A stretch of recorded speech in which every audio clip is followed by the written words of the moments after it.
बिस्मिल्लाहिर्रहमानिर्रहीम। स्टूडेंट्स अस्सलाम वालेकुम। मुतालिया पाकिस्तान के पाक स्टडी के नए लेक्चर के साथ हाजिर हैं। लेक्चर नंबर जो 1 था उसमें हमने चैप्टर नंबर 2 शुरू किया था, पाकिस्तान का क़याम। उसमें हमने तहरीक पाकिस्तान का इब्तदाई जो मराहिल थे वो पढ़े थे और उसके बाद करारदाद पाकिस्तान 1940 का जिक्र किया था। उसमें कुछ शख्सियात के नाम थे, कुछ मुसलमान रहनुमाओं के नाम थे। और यहाँ पे एक करेक्शन कर लें, पिछले लेक्चर में मैंने एक नाम बोला था कि पाकिस्तान का नाम रखने वाली शख्सियत चौधरी मोहम्मद अली, वो असल नाम है,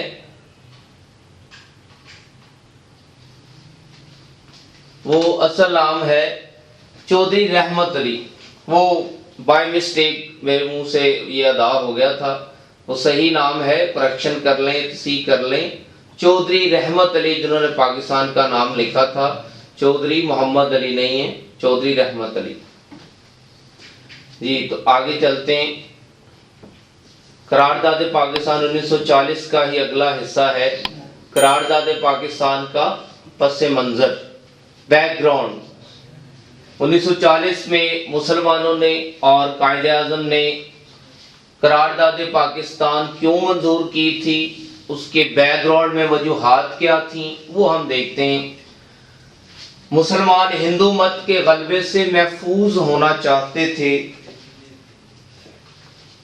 मुसलमान हिंदू मत के गलबे से महफूज होना चाहते थे। हिंदू मत जो हिंदुओं का मजहब और उसकी इबादत का अमल है, उसको हिंदू मत कहते हैं। गलबा, ताकत, कब्जा।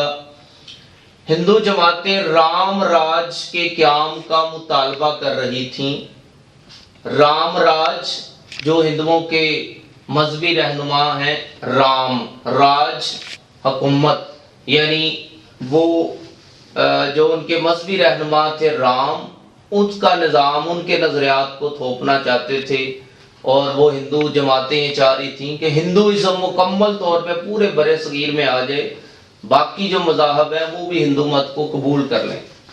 और हिंदू मत मुसलसल इस्लाम को दीगर निज़ामों की तरह अपने अंदर जज़ब करने के दर पे था, दीगर दूसरे दर पे तैयार था।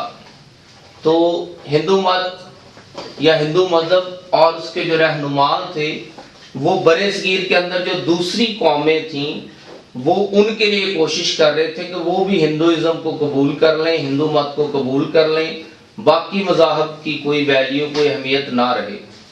अगर मुत्तहदा बरे सगीर आज़ाद होता तो जदीद जमहूरी निज़ाम जो अक्सरियत की हुकूमत का नाम है, दर हकीकत हिंदू इक़्तिदार ही की एक दायमी शक्ल होती।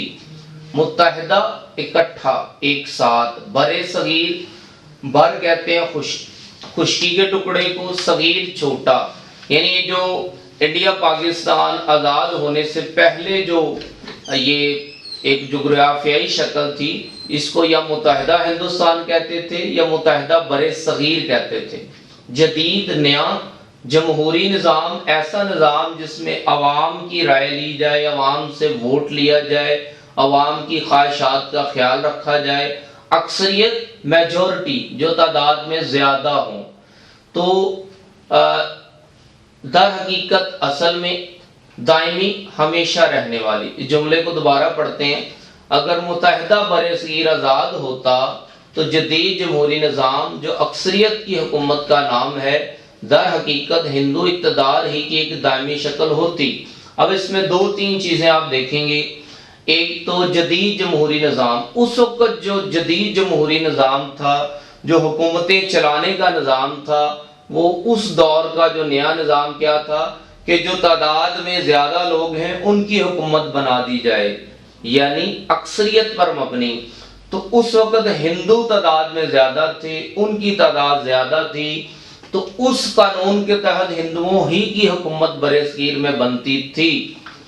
अगर ऐसा मुस्लिम लीग और कायदे आज़म मान लेते तो फिर क्या होना था, हिंदुओं की अक्सरियत की वजह से उनकी हुकूमत बन जानी थी और फिर वो मुस्तकिल रहनी थी। लेकिन कायदे आज़म ने एक नया तसव्वुर ہندوؤں اور انگریزوں کے سامنے یہ رکھا کہ بھلے ہم تعداد میں کم ہیں، بھلے ہم اقلیت میں ہیں، لیکن کچھ ایسے معاملات ہیں جس کی وجہ سے ہم یہ ڈیمانڈ کر رہے ہیں، ہم یہ مطالبہ کر رہے ہیں الگ وطن کا، اور قائد اعظم کے ان دلائل نے ہندوؤں اور انگریزوں کو شکست ماننے پہ مجبور کر دیا۔ وہ قائد اعظم کے کون سے دلائل تھے، کون سے نکات تھے، کون سے پوائنٹ سے، وہ آگے ہم جا کے دیکھیں گے۔ تو اس جملے کا مطلب یہ ہے، اگر بر صغیر ویسے ہی آزاد ہو جاتا، تقسیم نہ ہوتی، انڈیا اور پاکستان نہ بنتا، انگریز چلا جاتا، مسلمان ہندوؤں کے ساتھ رہتے، تو پھر حکومت انگریزوں کی ہونی تھی، ہندوؤں سے صرف انگریزوں سے صرف آزادی ملنی تھی، رہنا ہم نے ہندوؤں کے ساتھ ہی تھا۔ ہندوؤں کے غلبے سے چھٹکارا ضروری تھا، اور یہ تقسیم بر صغیر کی صورت میں ہی ممکن تھا، اور یہ تقسیم بر صغیر کی صورت میں ہی ممکن تھا۔ غلبہ پہلے ہم اس کا ذکر کر چکے ہیں، طاقت یا قبضہ، چھٹکارا، نجات، کہ اگر ہمیں ہندوؤں سے چھٹکارا اس وقت چاہیے تھا تو اس کی ایک ہی صورت تھی کہ بر صغیر کو تقسیم کر دیا جاتا، جہاں مسلمانوں کے حصے تھے وہ الگ کر دیے جاتے۔ آگے دیکھتے ہیں، انگریز حکومت کی موجودگی کے باوجود فرقہ وارانہ فسادات میں مسلمانوں کا خون بری طرح بہایا جاتا رہا۔ فرقہ وارانہ فسادات ایسی لڑائیاں جس میں فرقے، گروہ، جماعتیں اور مذاہب کی وجہ سے لڑائیاں ہوں کہ میں ہندو ہوں، میں مسلم ہوں، میں سکھ ہوں، تو اس طرح کی لڑائیوں کو فرقہ وارانہ فسادات کہتے ہیں۔ ایک اور وجہ بنی قرارداد لاہور یا قرارداد پاکستان پیش کرنے کی، کہ انگریز کی حکومت تھی، ہندوؤں اور مسلمانوں کی لڑائیاں مذہب کی وجہ سے جاری رہتی تھیں، مسلمانوں کا خون بہایا جاتا تھا۔ اس وجہ سے مسلمانوں نے سوچا کہ اب ہمیں ایک ایسی قرارداد پاس کرنی ہے جس میں الگ وطن کا ذکر ہو۔ یہ پوائنٹ پڑھنے کے بعد بھی ہم اس نتیجے پر پہنچ سکتے ہیں کہ یہ وجہ بھی بنی کہ ہمیں الگ وطن کا مطالبہ کرنا تھا، کہ فرقہ وارانہ فسادات کی وجہ سے مسلمانوں کا خون بہایا جاتا تھا۔ نیکسٹ، مسلمانوں کو معاشرے میں کم تر درجہ دیا جاتا تھا۔ ذات پات، رنگ و نسل اور چھوت چھات کے ہندو معاشرے میں مسلمان باوقار زندگی بسر نہیں کر سکتے تھے۔ ہندو مسلمانوں کو مساوی معاشرتی درجہ دینے کو کبھی بھی تیار نہ تھے۔ چھوت چھات سے مراد یہ ہے مذہب کی اونچ نیچ جو ہندوؤں میں تھی، کہ یہ کم یا چھوٹے فرقے یا درجے کا ہے، اس سے ہاتھ نہیں ملانا، اس کے ساتھ بیٹھ کے کھانا نہیں کھانا، اس کو کسی خوشی غمی میں شریک نہیں کرنا، یہ ہندوؤں کی عبادت گاہ میں نہیں آ سکتا۔ یہ ہندوؤں میں تھا، اسلام میں نہیں تھا اور نہ ہے۔ کہ ان کے اندر چھوت چھات تھی، جو میں بتا چکا ہوں، پھر سن لیں۔ چھوت چھات سے مراد کہ ہندوؤں میں جو چھوٹے فرقے، چھوٹے درجے کے لوگ تھے، ان سے نہ ہاتھ ملایا جاتا تھا، نہ ان کے ساتھ بیٹھ کے کھایا جاتا تھا، نہ ان کو خوشی غمی پہ بلایا جاتا تھا، اور باوقار عزت والی۔ تو یہاں آپ سوچ رہے ہوں گے کہ یہ تو فرقے چھوت چھات کے ہندوؤں میں تھے، مسلمانوں سے ان کا کیا تعلق؟ تو تعلق ہے، جو ہندو تھے وہ مسلمانوں کو ہندوؤں کی جو کم تر ذات ہوتی تھی اس کے برابر سمجھتے تھے۔ وہ مسلمانوں کو ناپاک تصور کرتے تھے، اپنے وہ سب سے کم تر جو فرقہ تھا ان کا، اس کے برابر سمجھتے تھے کہ مسلمانوں کے ساتھ بیٹھ کے کھانا نہ کھاؤ، ان کے برتن میں پانی نہ پیو، ان کو اپنی خوشی غمی میں شریک نہ کرو، ان کو اپنی عبادت گاہوں میں داخل نہ ہونے دو۔ تو اس وجہ سے مسلمان ہندوؤں کے لیے اچھوت بن چکے تھے، اور وہ نہیں چاہتے تھے کہ یہ ہمارے ساتھ مسلمان بن کے رہیں۔ وہ چاہتے تھے اگر انہوں نے رہنا ہے تو ہمارے ساتھ ہندو بن کے رہیں۔ تو یہ وجہ بھی بنا یہ مسئلہ کہ الگ وطن کا مطالبہ کرنا چاہیے، جو کہ مسلمانوں نے 1940 میں قرارداد پاکستان کی صورت میں کیا۔ 19ویں صدی کے دوسرے نصف اور 20ویں صدی میں مسلمانوں کی زبان، ثقافت اور تہذیب کو ختم کرنے کی ہندوؤں کی کوششیں جاری رہیں۔ صاف دکھائی دیتا تھا کہ اگر ہندوستان ایک ملک کے طور پہ آزاد ہوتا تو مسلمانوں کی ثقافت، تہذیب اور زبان ہمیشہ خطرات کا شکار رہتی۔ اب یہاں پہ 19वीं सदी और 20वीं सदी को पहले क्लियर करते हैं। 19वीं सदी के दूसरे निस्फ, अब 19वीं सदी से मुराद लोग समझते हैं 1901, 2, 3, 4, 5। 19वीं सदी तब शुरू हुई जब 1800 मुकम्मल हो गया और 1801 जब शुरू हुआ तो वो 19वीं सदी का आगाज हो गया। 1801 जब शुरू हुआ तो 19वीं सदी शुरू हो गई 1801 से। अब पहला निस्फ 19वीं सदी का कौन सा था? 1801 से लेके 1850 तक ये पहला निस्फ था, और दूसरा निस्फ 1851 से लेके पूरा 1900 तक। तो जो दूसरा निस्फ था, और फिर 20वीं सदी भी शुरू हो गई 1901 से। तो इस दौरान हिंदुओं ने कोशिश की कि मुसलमानों की जुबान, सकाफत, रहन सहन, तालीम, रस्म व रिवाज इनको ख़त्म कर दिया जाए।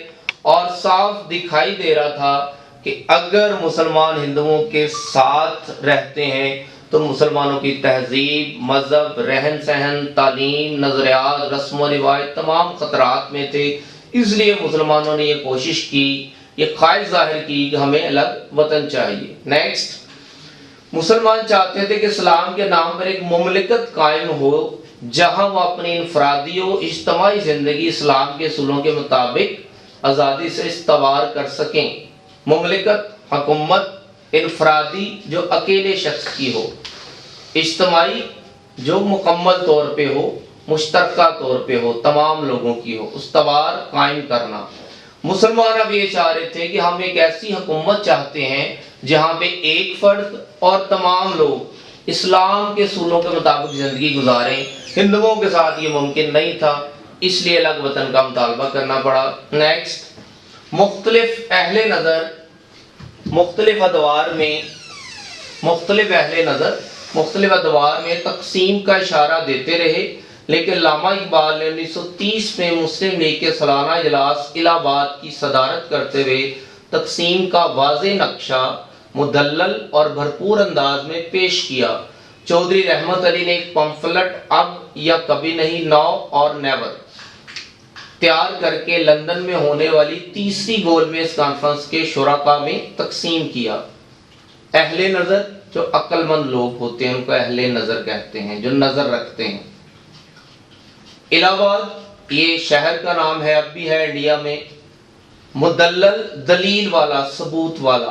पंफलेट चंद सफ़ात पर मबनी एक रिपोर्ट या रिसाला, एक मुख्तसर सा होता है।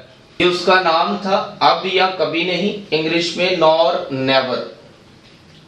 गोलमेज कॉन्फ्रेंस ये बरसगीर के मसाइल के हल के लिए अंग्रेज़ों ने लंदन में कॉन्फ्रेंस मुनक्किद की थी, जो कि 1930 में पहली हुई। कांग्रेस यानी हिंदुओं के नुमाइंदे, मुस्लिम लीग यानी मुसलमानों के नुमाइंदे उस कॉन्फ्रेंस में शरीक हुए 1930 में। वो उसका नाम रखा गया राउंड टेबल कॉन्फ्रेंस, उर्दू में उसको गोलमेज कॉन्फ्रेंस कहते हैं। वो नाकाम हुई, इसमें बरसगीर के मसाइल का कोई हल ना मिला। फिर 1931 में दूसरी गोलमेज कॉन्फ्रेंस हुई, वो भी नाकाम रही। फिर 1932 में तीसरी गोलमेज कॉन्फ्रेंस हुई, जिसका यहाँ जिक्र है, तीसरी गोलमेज कॉन्फ्रेंस, तो वो भी नाकाम हुई। शुराका शिरकत करने वाले, शरीक होने वाले। तो 1930, 31, 32 में पहली, दूसरी, तीसरी तीनों गोलमेज कॉन्फ्रेंस जब नाकाम हो गई, और चौधरी रहमत अली ने ये पंफलेट भी लिखा जिसमें भी आज़ादी का जिक्र था। इसी पंफलेट में उन्होंने 1933 में पाकिस्तान का नाम भी रख दिया था।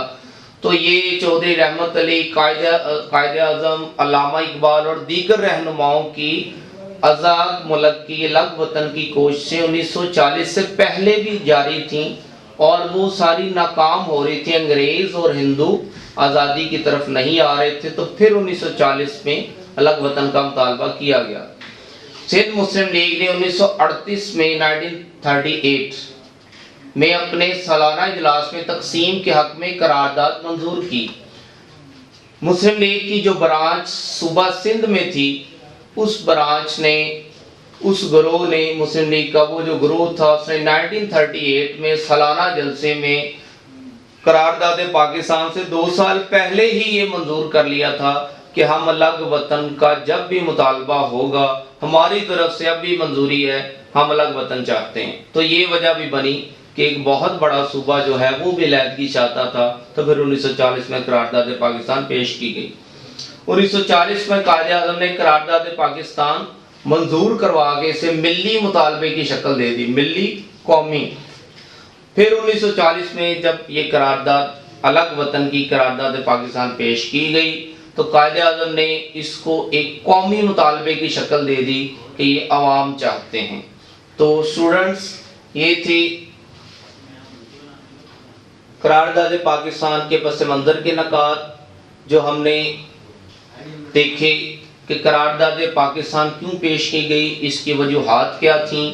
تو اس کے اگلے حصے جو ہیں کہ قائد اعظم نے صدارت میں جب وہ خطبہ دینے کے لیے آئے کیا فرمایا، اور قرارداد کا اصل متن کیا تھا، قرارداد پر ریاکشن کیا تھا، قرارداد پر رد عمل کیا ہوا مختلف اقوام کا، اگلے لیکچر میں ہم یہ جانیں گے۔ تو آپ اس کو بغور پڑھیں گے 2-3 مرتبہ تو یہ چیزیں آپ کو واضح ہو جائیں گی۔ السلام علیکم۔